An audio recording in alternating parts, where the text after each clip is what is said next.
Look what I got on vinyl. It's Juniper, She Steals Candy, my #1 album of 2023. I got this and a bunch of other stuff. Going to do a little bit of a vinyl update. Then we're going to talk about 15 upcoming releases that I think you should be very, very excited about.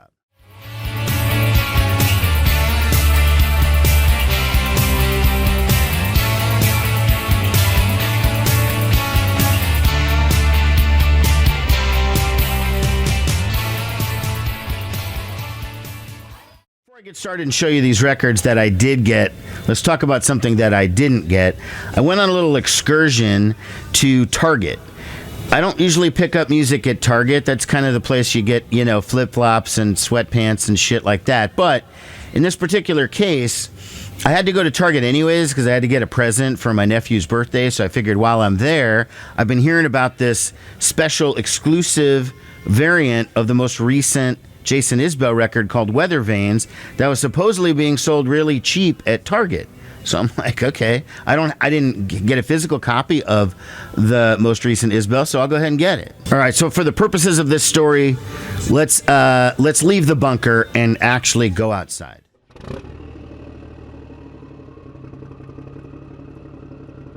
So I'm here at let's see here, Super Target. Little post-Christmas physical media sales. Let's see if they got anything. I hear sometimes they have records, and I saw this stuff on Facebook, that people were getting the new Jason Isbell on vinyl for like $8 or something at Target. So I don't know. I'm checking it out. Target was kind of a bust. They did have the Jason Isbell listed as $15.99, which is good for brand new vinyl, but they didn't have any. And I checked with a guy, and it was on clearance. And they thought they had one, but they didn't have it. And he tried to pull it up at other stores. Bottom line is I'm going to check some other stores because, I don't know, I got nothing else to do today. All right, we are way out in suburban Omaha, West Omaha, checking out this other Target. This better not prove to be a waste of my time, although I'm feeling like it's probably going to be. So yeah, Target does have vinyl. Not cheap, by the way, but if you can sort through the, the Taylor Swift and all the copies of the most recent Rolling Stones, which is most of what they had in the Barbie soundtrack and stuff, no Jason Isbell, okay? Even though there was a card for it. I ended up going to 4 different Targets. 0 success on that one. Now let's get into the vinyl. The first one up is the one I showed you already. This is Juniper, She Steals Candy. Okay, now Juniper was my #1 album of 2023. If you go back and check out the video that I did, amazing record. I'll refer you to that so you can talk about it there. Custom labels there, black vinyl. Juniper sent them to me, or her dad, Michael Shelley, did, and he's also part of the group. And they also sent me the first album, which I didn't actually have, which Juniper signed for me. Awesome. Thank you so much for that. Okay, next up is the new record from David Nance and Mode Sound. All right. Long-time viewers of the channel know I've been covering David Nance for a few years. Shout out to High Rant District out there. David Nance does live in Omaha. This new album is his first release for Third Man Records. That's Jack White's label. So he's gotten a much higher profile than he's ever had in his career before. There were a bunch of colored vinyl variants. They're even selling it on cassettes. I got the black vinyl with just, your basic custom labels there. Friends from the vinyl community will no doubt recognize that guy right there. There's Derek. He is the bass player on the album. This is on the other side. So I'm going to be doing a long form review of the album, but I just wanted to point out that it's out. And of course, I pre-ordered this on Bandcamp and got it a little after release date, whatever. It's minor. I got to do the digital download right away. And then wouldn't you know it, I got a free CD from the record company to promote on the radio, which I was already playing for a solid month before they even sent that to me, just FYI. Okay, next up is the new record from Ace Frehley. You knew I was going to be covering this. I've done an entire video review, which should be out by the time that you see this video. So there are multiple covers, there are multiple kind of vinyl, there's multiple whatever. I got the Indie Store Splatter vinyl. Not on purpose, I just went to Homer's and that's the one that they had. It's a gatefold. Okay, it's cool back there. The vinyl is pretty cool, I'll admit that. So the album does look cool. I got mixed feelings on the content, but I will let you check the review for that. I'm not gonna, no spoiler alerts here. Okay, next up is the new album from Mama Zoo. It's called Quilt Floor. I also did a full video review of this record as well, so it should be out by the time you see this, and I'll refer you to that. This is the project featuring the final recordings of Jessie Zazu from the band Those Darlings. The album was completed posthumously. She died in 2017. And then her partner, who is also a member of the band Those Darlings, Linwood Regensburg, completed the record along with some other people. It's really, really good. Excellent stuff. I was very, very happy that came out, number one, and that it was good, number two. The next LP I got was the new release from Real Estate. It's called Daniel. Now, what's funny is this thing... feels like it's a sticker, like it could come off, like it's raised. It's not a sticker and it can't come off, but it's kind of an interesting effect there. Inner sleeve with lots of pictures of the band recording, and then we got the lyrics on the other side. And it is a nice looking gray LP. Right, so like I said at the beginning of the video, I'm going to preview about 15 new records coming out. Now, these are all new releases. I'm not talking about any like reissues or record store day stuff or box sets or anything. You know, in January, I did a little preview video, came up with 12 for January and February, and now here we are in March, and I'm going to do March, April, and into May, and I've got about 15. Somebody call us, man. Try and time this video to come out on Friday, March 8th, and that's the release date of the newest Kim Gordon solo album called The Collective. Kim Gordon, former member of Sonic Youth, one of my favorite groups of all time. For those of you who know me from my radio show, New Day Rising, you know that for the last 19 years, I have closed every single show with a Sonic Youth track. Okay, no exceptions, except when the members have a solo record out. So I will play like a Kim Gordon cut as a closer or a Thurston Moore or whatever. So I followed the careers of everybody, but in all candor, okay, I really kind of liked the Thurston Moore stuff because it sounded kind of like what his stuff was like in Sonic Youth. I liked the Lee Ronaldo stuff because it, again, kind of sounded like the stuff he did in Sonic Youth to a certain degree. Kim's stuff was all over the place. Whether it was a solo album or with her group Bodyhead, it was very weird and experimental, and I don't know, it just didn't really connect with me. I mean, I love Kim and I love her stuff in Sonic Youth, but so far, her post-Sonic Youth stuff was not really connecting with me. Well, so far, I've heard 3 singles off the new record: Bye Bye, I'm a Man, and Psychedelic Orgasm, and they've all been insanely good.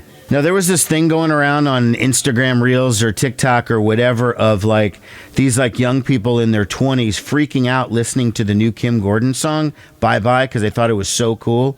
And they were saying it was like trap music or whatever, and it was reminded them of some artist. I can't remember who it was. I'm not familiar with trap music, right? I looked it up, and it's like some variant of hip hop that started in the South in the late 90s, whatever. But actually, What I'm reading about this new Kim Gordon record is a lot of it is dark trap music. Okay, let me read the definition for those of you who, for this is new information like it was for me. Dark trap music is a subgenre of trap music that features heavy, ominous beats and dark, moody atmospheres. It often incorporates elements of horrorcore, gothic rock, and industrial music, creating a sound that is both menacing and hypnotic. That menacing and hypnotic part absolutely fits. So I'm super amped about this new Kim Gordon. It's the most excited about her post-Sonic Youth stuff that I've been since Sonic Youth broke up.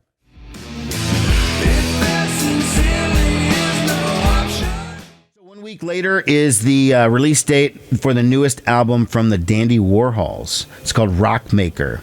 Now, this is the 11th or 12th album. It's kind of hard to get a read with some of these bands that have like really lengthy catalogs, what number album it is or whatever, but let's say it's the 11th or 12th, okay? The band is celebrating their 30th anniversary as a band, and although a lot of people consider their heyday to be the late 90s, early 2000s, I have kept up with them the entire time. But I have to admit that their last couple of records didn't really do much for me, and I even walked in one of their shows when they played the Waiting Room about 5-6 years ago, and really didn't like it. But again, the greatness of their past stuff makes me willing to keep checking out their new stuff, and they put out a single at the end of last year called The Summer of Hate, and it was killer. I mean, so good. And I even said on the radio, I was like, look, I'm going to play the new Dandy Warhols no matter what, but I'm going to be honest with you folks. I'm genuinely excited about this new Dandy Warhols. So there's that song has a video on YouTube, and that'll, of course, be linked. There's also two other songs that have come out. One called I'd Like to Help You With Your Problem with Slash from Guns N' Roses on guitar. And another one called, the great title, Danzig With Myself. And Frank Black is on that track.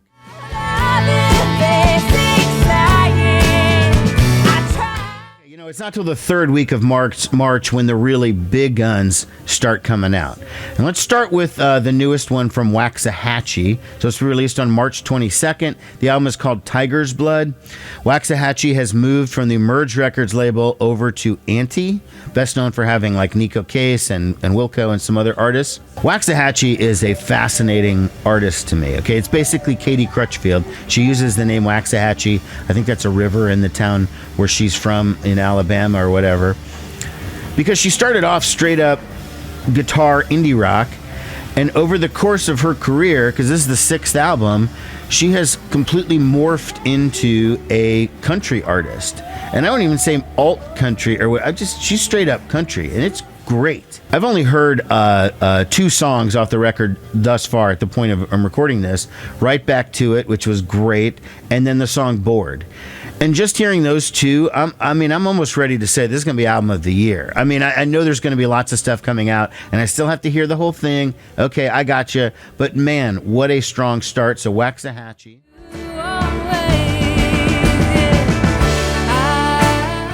Also on that same day is the new album from Rosalie called Bite Down. Now, Rosalie is Rosalie Middleman, and she's from North Carolina, used to be from Philadelphia. And the only reason I really even know who she is because of who her band is. Her band is David Nance and Mode Sound, we talked about at the beginning of the video. Those guys have been her backup band on her last two albums, this album and the one before it.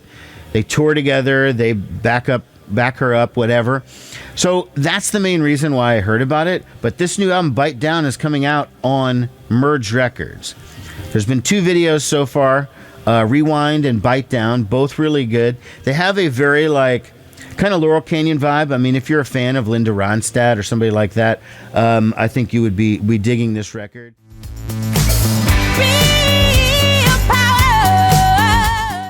On March 22nd is the return of the band Gossip, or they used to be The Gossip, then they just shed the and they became Gossip. The kind of dance punk band broke up at maybe 2012 or so. That was when their last album came out, called A Joyful Noise. So this is their first album since then. It's produced by Rick Rubin. So it's the band's sixth record, and it kind of sounds like the previous five, which is to say really good. I mean, the one song that I've heard, Real Power, the title track, was great. Played it a bunch of times on my show, and I'm anticipating hearing the rest of it. That Standing in the Way of Control record is still great, and every time it pops up on shuffle or something, I'm always surprised because I'm always like, oh yeah, I mean the Gossip. I forgot about the Gossip. I always forget about them, but now they've been gone for 12 years. Now they're back. We got wine, we got nothing. Back this spring is the Jesus and Mary Chain with their new album Glasgow Eyes. Okay, these are legends from this. They're Scottish legends. They're worldwide legends. They're whatever. They started in 1983. Their first album was 1985. You know them from Psycho Candy and Darklands and Automatic and all the great records that they have made. They did kind of break up at the end of the 90s. They got back together a few years later. I mean, it's two brothers, right? Jim and William Reed. And unless you're Oasis, if you're in a band with your brother and you break up, you're going to get back together at some point. It's pretty much a given. So the band's last album was in 2017. It was called Damage and Joy, and I'm going to claim ignorance on this one. Despite having a radio show, I don't even really remember it, But I've heard two of the songs off this new album, and they are really exceptional. So the first one was called Girl 71, and I was going to say, if you have the Jesus and Mary Chain greatest hits, the 21 greatest hits or whatever, that compilation, this song would fit right on it, interchangeable with a lot of those, and you'd be like, oh yeah, classic Jesus and Mary Chain. And then the second one, GAMCOD, which I was originally calling Jam Cod, and I'm like, what the fuck does that mean? No, JAMCOD, Jesus and Mary Chain OD. overdose. I don't know. Anyways, song was great too. So like again, Jesus and Mary Chain back with some really cool, interesting new music.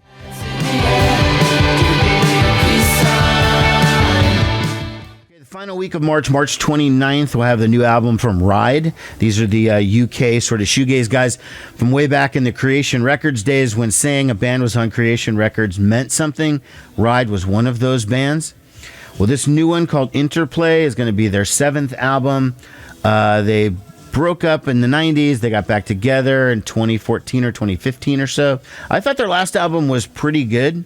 You know, they were doing a tour with the Charlatans. It was kind of like a retro 90s UK thing, and it didn't come anywhere near this area, unfortunately, because I would have really liked to have seen it. I've heard 2 songs off the record thus far. They'll be linked below. Yeah, I was sent the song Peace Sign to play on the radio, and I played it a couple of times, waiting for a digital copy of the next song, which I guess is going to be Last Frontier, because that's the other video. Again, both really, really good songs. You know, I was never like a major Ride guy back in the 90s. They weren't one of my bands, but I do love Creation Records, but there were some other Creation bands that I was much more into. But I have been liking the Ride stuff I've heard. I like these 2 songs. I like the last album. So, I don't know. I'm coming around, I guess. Who knows where the road goes? So, April 5th has the new release from the Old 97s. It's called American Primitive. Old 97's a great sort of alt-country band that is celebrating their 30th anniversary as a band, and American Primitive is their 13th record. So, you know, they get thrown in a lot with groups like Wilco and Sunvolt, and it makes sense. I mean, they are loosely like that. Sometimes they are a little bit more on the rock side, sometimes they're a little bit more on the country side.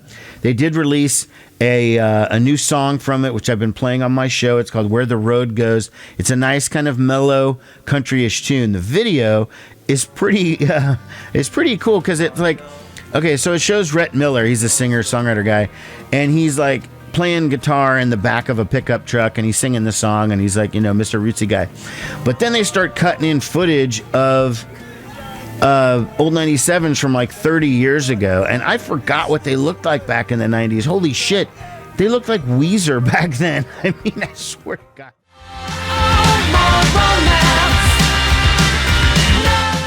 Okay, also on April 5th is the new album from Kate Clover. Kate Clover is relatively new to me. The album is called The Apocalypse Dream, by the way. I got sent a song, and it was called No More Romance for the show. And I played it because it was like this cool, like 60s inspired kind of garage rock, great lyrics. I mean, I thought it was really cool. I thought Kate Clover had a great voice, and I was immediately interested. So I started looking her up, and she does have an older record, and she is affiliated somehow, and I don't know if it's she's married or whatever, to Brandon Welch's of the band Crocodiles. Crocodiles are one of my favorite bands. I've only been able to see them once. I think they live in Europe or something. They left California. Or, I don't know. Don't quote me on that. Anyways, you can't really see back there, but I do have a framed Crocodiles poster. I think my finger is pointing at it. I'm not 100% sure. Maybe it's the one below. But either way, they had 2 years in a row, they had my number one album of the year. 2012, 2013, there was no better band than Crocodiles. Okay, but anyways, this review isn't about Crocodiles. Anyways, he's affiliated with this group somehow. He's also in the video for the new song Damage Control. Now, what's weird is, because I've only heard 2 songs by her so far, so I don't have a real firm grasp on her sound, but it kind of reminded me of the Dum Dum Girls, which is strange because that's an author kind of 60s inspired garage rock band, and Brandon Welch's used to be married to that one, the Dee Dee from the Dum Dum Girls. I mean, they even have a song, a Crocodile, No Black Clouds for Dee Dee or whatever. I mean, awesome song, by the way. Nobody said this would be easy. So next week, April 12th, is the release of the newest album from Metz. These guys are the Canadian kind of noise rockers. Previous records have been like brutally heavy, but very good. They're punk, but I mean, it's almost like they're too metal to be punk and they're too punk to be metal. So they're just this like they live in this bizarre world. Groups like the Unsane in the past used to be in that kind of world. Clutch, maybe. I don't know. But they don't sound like either of those, just FYI. So I've been a fan of their previous stuff. They've been recording for Sub Pop for years. But I have to say, their last album came out in 2020, I think, so just before COVID. So while the pandemic was going on, singer-guitar player Alex Edkins made a side project called Weird Nightmare. Weird Nightmare was awesome, and they had their album in 2022 was in my top 10 of the year. And I feel like in that video I must have said something like, if Mets never got back together and Weird Nightmare became full-time, I would be okay with it, because it sounded like classic early 90s Flaming Lips, which the Flaming Lips haven't sounded like that in decades, and I absolutely loved it. But that's not what happened. So here we are in 2024. Mets is back with a new record. The two songs I've heard, 99 and Entwined, were both really interesting, good, not as heavy and intense as their previous stuff, but I don't really know how else to describe it. It's still loud and pretty intense, but I guess not that pounding like, I don't know.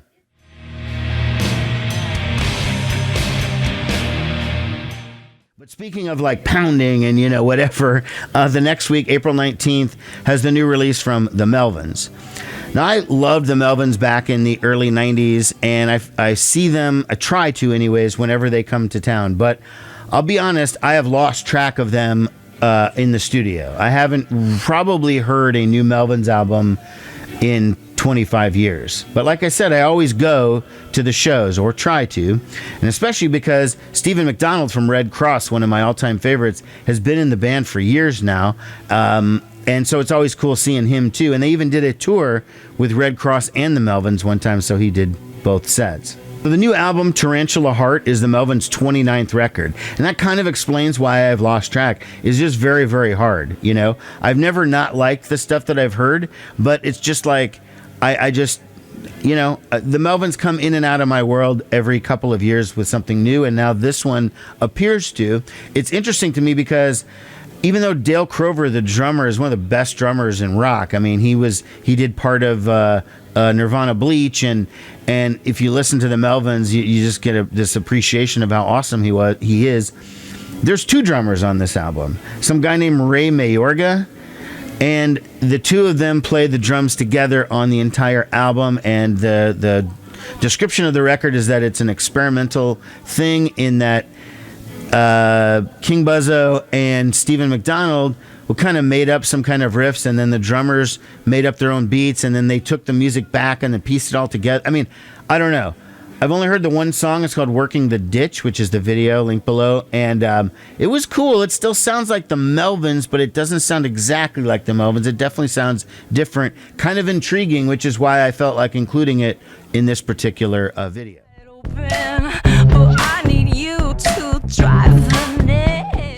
Anyone who knows me IRL or watches this channel knows that St. Vincent is one of my all-time favorites, and she has a new album coming out April 26th. Now, folks, I was kind of disappointed with the Daddy's Home album that she did a couple years ago, her most recent studio album. I mean, in my review, I talked about how, when an artist is a long-term artist and you've liked them for a long time and you feel like they're going to have a long career, sometimes they have ups and downs, and that was a down for me. Felt too like, I don't know. It was like boring Steely Dan, in my humble opinion. Okay, I was texting with somebody that's also a St. Vincent fan who liked Daddy's Home, and I said, "Hey, did you hear the new single? It's called Broken Man. What do you think?" I'm like, to me, it's so much better than her weak attempt at doing Steely Dan. And she was like, "Oh, Steely Dan? I thought it was more like Young Americans, like David Bowie," and she was into it. I don't know. I guess different strokes for different folks, but I did not connect with that last album. I definitely connected with this new single. And what was weird is it kind of sounds like Nine Inch Nails a little bit. And this is coming from somebody who is not really much of a Nine Inch Nails fan. I think they're good. I mean, they have some. I've seen them 3 times back in the early '90s, but I never really connected that strongly with them. but I like some songs. But I understand like how important and influential they were, and I do acknowledge that the song Broken Man does sound quite a bit like Nine Inch Nails. Video is pretty cool because it's got like, so Annie St. Vincent comes out and she's wearing like a black skirt, white shirt, and she's doing all these herky-jerky movements, dancing, and then parts of her body keep catching on fire. Like, so her arm will catch on fire and she'll put it out, and then her leg will catch on fire, and then her shoulder, then her head, whatever. I mean, it's obviously it's effects, but whatever. It looks pretty cool.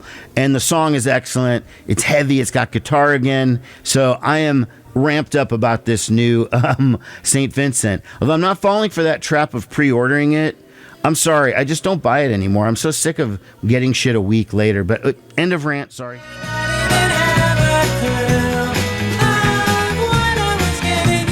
Okay, and May 3rd, the New York City, or I don't know, Long Island, is that part of New York City? I'm not from there, so I don't give a shit. The New York power pop band, the Lemon Twigs, are back with a new album called A Dream Is All We Know. There is so much buzz on these guys right now, and I have liked them, but I never really, like, heard it. Like, what is so amazing about these guys? I've also never seen them live, and a lot of people who have think they're really fantastic. I have liked, like I said, the song that I've heard. They remind me a lot of the Flamin' Groovies, and I love the Flamin' Groovies, so that's why I'm kind of excited about this new record. I've heard 2 songs off it so far. They Don't Know How to Fall in Place and My Golden Years, and they are both aces.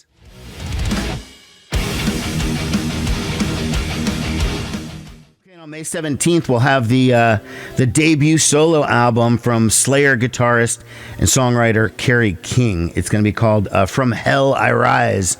There's been a song out so far. It's called Idle Hands, and it's cool. It's got the singer from Death Angel, I want to say, and Paul Bostaff, who's a longtime Slayer drummer. He was there in the 90s, and then he quit, and then he came back, and then whatever. He's in the new reformed Slayer, which, by the way, I did a video about Slayer about 2 weeks ago about how they announced they were getting back together for just 2 shows, and I called bullshit on it and said there will be other shows. There have already been one announced. That's 3. There will be more.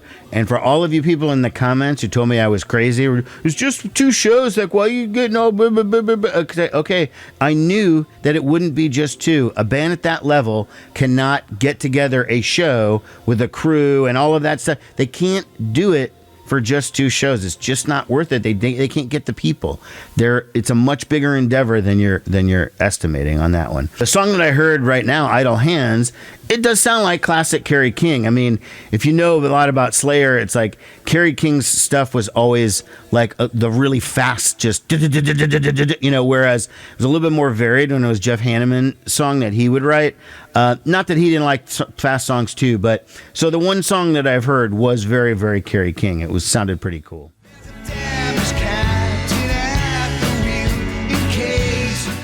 Finally, on May 31st is the new album from Buffalo Tom. These veteran indie rockers. I mean, man, I love these guys. They go back with me to the late 80s. I remember when that first one came out, or maybe it was 90. I don't know. When that first one came out, and I was such a huge Dinosaur Jr. fan. Of course, Jay Mascis produced the first 2 Buffalo Tom albums. So immediately I was into the band. Well, their new album, Jump Rope, is their 10th record. First one since 2018, which was called Quiet and Peace. Good stuff. Now, in all these years that I've liked Buffalo Tom and the Let Me Come Over album and Bird Brain and like all this cool shit that they've done over the years, I've never seen them live. And every year I suggest their name for a festival that I'm involved with, and every year it never happens. So I don't know what's going on with that, but maybe I'm going to have to fly to Boston or some shit for that. But anyways, the new album will be out on May 31st. There's 2 videos out right now. The first song is called Helmet. Classic Buffalo Tom. It's great. Bill Janovitz sings it. And then the second video, which just came out at the day that I'm recording this, is called New Girl Singing, and Chris, the bass player, sings that one. So if you're a long-term Buffalo Tom fan, or maybe you just remember them from back in the day, I can't see you not liking this particular record. So again, May 31st, Buffalo Tom's new album, Jump Rope. All right, that's all I got for you, friends. Thanks a lot for watching. Take care. So, you have a MySpace page or something?